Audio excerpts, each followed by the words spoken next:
I am really excited to be here today, and we're going to talk about something a little bit different. We're going to talk about music and celebrities and how that relates to climate. And so some of you I might have seen before at various different iterations of Techonomy, and you might have heard last time I was on this stage, I talked about a project that Planet Reimagined was doing about siting renewable energy projects on top of former oil and gas projects. And you might be thinking, why am I up here talking with these incredible people about something completely different? But that's kind of the whole idea behind Planet Reimagined. What we do is we work with people from around the world, young people, and we train the next generation of climate leaders to take research, do the really complex work that the research involves, turn it into really strong advocacy, and then implement the solutions. So much of research is done in academic institutions and it sits on the shelf. So much of advocacy is done in really, really great advocacy organizations, but not enough of it is based in the research. So what we do is we bring fellows together from around the world for creative projects on everything from energy, like I talked about last time. We did a great project in collaboration with Colgate. You heard from Anne earlier about climate and health. And now I want to talk to you about our first postgraduate fellowship project that's called Amplify.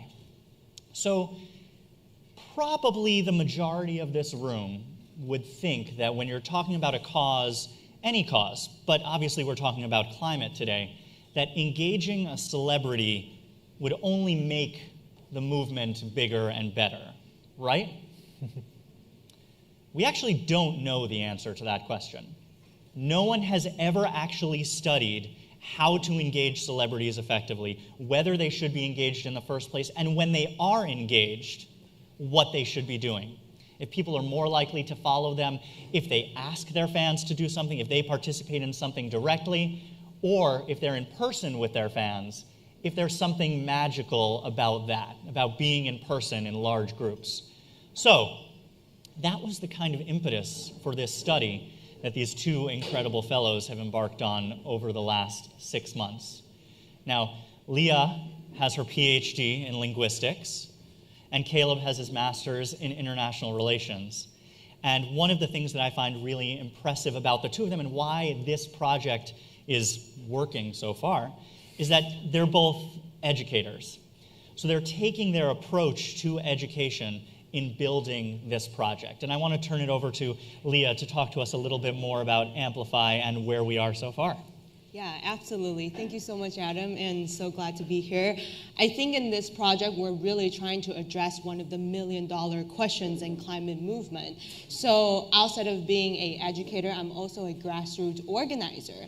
And one of the things, I noticed in the past few years is that, consistently, a lot of polls and a lot of survey has shown that 70% to 65% of Americans care about climate. We're worried, we're concerned, we want the government and we want big corporations to do something. 70%, vast majority, right?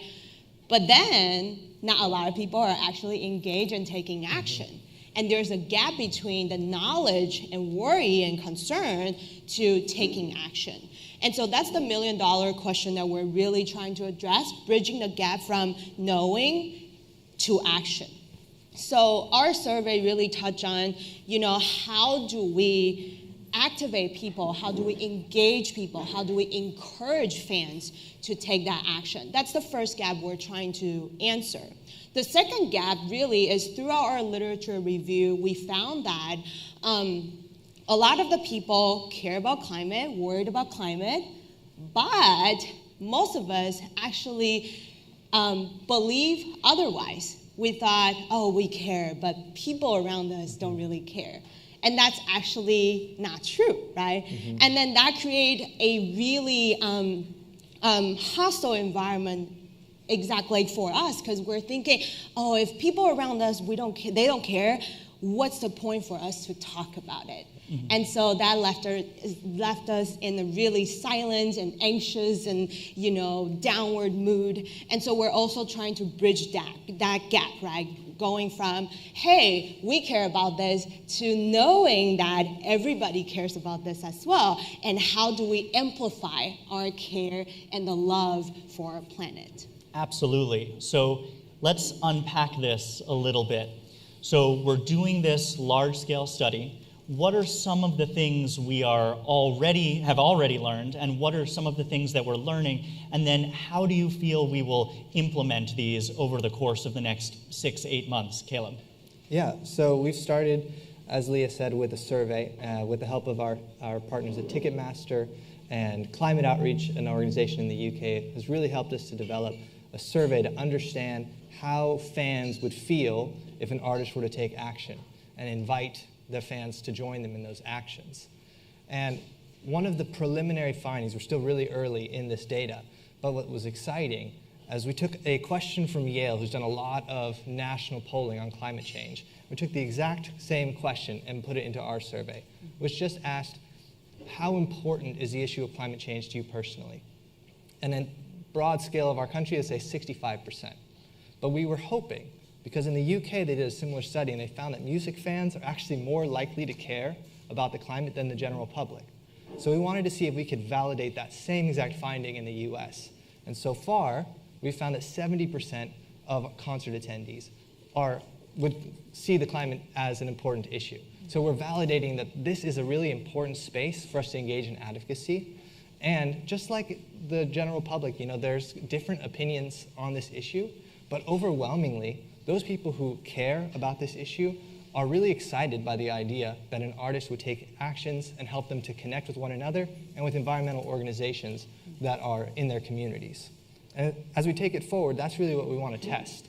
Not just this survey, but now testing interventions at actual shows with the help of Reverb, another one of our sponsors, to see how fans engage with these actions that various artists could take, and see if we can't then plant the seeds of relationship between fans and artists, but also between those two groups and the local organizations, movement leaders, so that when the tour leaves, goes to the next stop, there's already some foundational relationships developed that will allow us to scale action over time. So this is interesting. Let's talk a little bit about these actions that we're going to be asking people to do, because everybody says, and I know it's Climate Week, and I'm sure you've heard this a million times, that we need to meet people where they're at.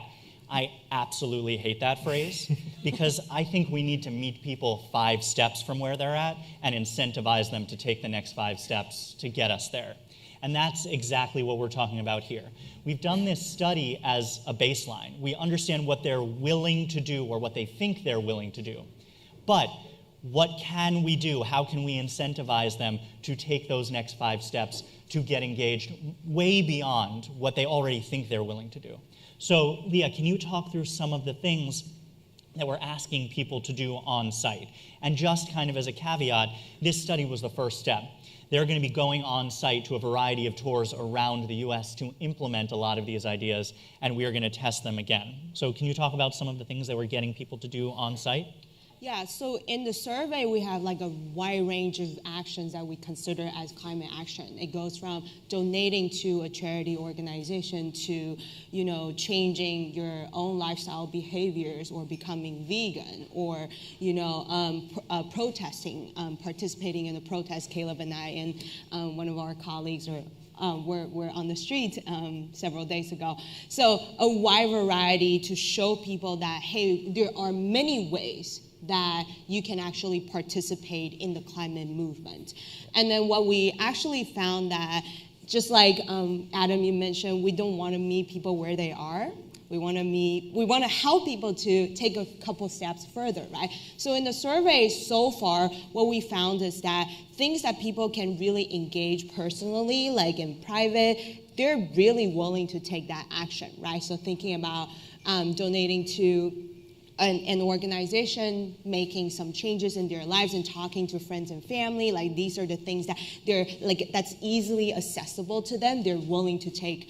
But then in the concert space, we're really thinking about how do we challenge that, right? So we're thinking about maybe we can invite some organizations to the concert and helping the fans to establish relationship with these organizations so that they can take action after the concerts to actually help local communities, because locally really is where a lot of the things can happen. And those are the things that we want to really involve the fans at concerts. Absolutely. Now, for me as a musician, I spend most of my year on the road. One of the hardest things is to get everybody aligned. There's the promoters, there's the venues, there's the merchandise people, there's the people who bring in the food, the caterers, and there's the artists themselves. But to get everyone aligned on these kinds of climate issues is incredibly difficult. So one of the things that is our goal in coming out of this project is to create a handbook for the industry. So you can look at, based down to the city that you're performing in, the type of venue that you're performing in, the demographic of your audience, to create an advocacy strategy for when people are in person to be able to engage them effectively. Now, Caleb, I'm curious, just to go back to where we started. There's been a lot of questions around whether celebrities are actually effective. And we've seen some campaigns where they're extremely effective, and we've seen some campaigns where they're not effective at all, and I'm not going to name any names, but you can probably think of some, campaign about a beverage where there was, a massive celebrity who has millions of followers, and it kind of really took a poor left turn.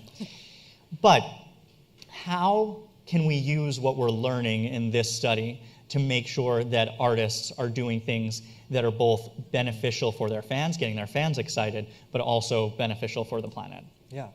Well, Adam, you mentioned this idea of finding a baseline. And I think in our research, what's already showing is that it's really important, if you ever try to market a product or a program or whatever, you can't serve an audience if you don't know who the audience is. So it's really important for an artist to understand who their fans are. What do they think about this issue? That way, not so that you can meet them where they're at, but you can't stand 5 steps ahead of them if you don't know where they're standing in that moment. So it's really important for an artist to understand where their fans are. That way they can select and tailor specific strategies that are both authentic to the celebrity, which a lot of the celebrity studies really emphasize: credibility, honesty, authenticity. These are super important because people smell a fake from miles away. Yeah. But you also want to make sure that your interventions are appropriate to the fans that you're serving. Make sure that you're naming the shared values, the shared language, so that you're making these hurdles, these barriers to action, you're lowering those and reducing any risk of any sort of negative side effects, as you were alluding to earlier. So it's just really important that an artist knows their audience and then is strategically choosing those actions that are best suited for that relationship. So we've talked a lot about music, and music is kind of one of these key places where audiences gather, and there's something really special about it, where people are excited to be there. But at the same time, you don't want to bum people out. You don't want to be talking about all of the issues of the world when traditionally they go to concerts to escape. Yeah. It's going to be really hard to find that line between getting them engaged around something and bumming them out. How do you think we go about that, Leah? I think that's exactly what we're trying to investigate in our study. Yeah. To how do we actually help the artists and the venue to find that balance? And just like Kayla mentioned, we have to make sure the messaging or the values the artists are actually using to push for action, it feels authentic to the artist. It also feels authentic and natural and organic to the fans. And so that's one of the things that we're really excited to really try to find out. So Yeah. In the US alone, and these include repeats, but there are over 100 million people who attend concerts a year. It's an enormous market. Yeah. But still, we want to go bigger than that. So where are some of the other places that we're thinking about applying these ideas? Yeah, so we're focused on the music industry, but the principles underneath this idea would apply to a lot of different large-scale events. So we could be talking about sports, gatherings. I know that's one of the main targets that we're looking at next. Yeah. But any place where people are gathered together for a collective purpose, where they find that they're not alone, that is a prime space, because that collective identity is one of the foundational pieces to collective action. You have to have that identity established so that people believe that when they participate with the people around them, it'll actually make a difference. So if we can build on that sense of collective identity, whether it's in the concert space or it's all the fans at the football stadium, those are prime moments where we are reminded in our very atomized life that we're not alone in this. And so we can take actions that are meaningful together. And we're learning so much about the way that people like to be spoken to about climate in these kinds of places, that even beyond these places where people are gathered together, there's a lot we can learn here for brands as well. So applying the way we're talking about climate, the way we're getting people engaged, can also be an interesting place for brands to engage around how they're looking at their customers. So we are just about out of time, but I just want to mention that all of the data that we are gathering, thanks to the Patrick J. McGovern Foundation, is going to be free and open source, and we are making this handbook available to everyone, both music industry, sports industry, and beyond. And our goal is to take these lessons that we've learned and apply them widely so everyone can get engaged effectively around climate. Thank you so much.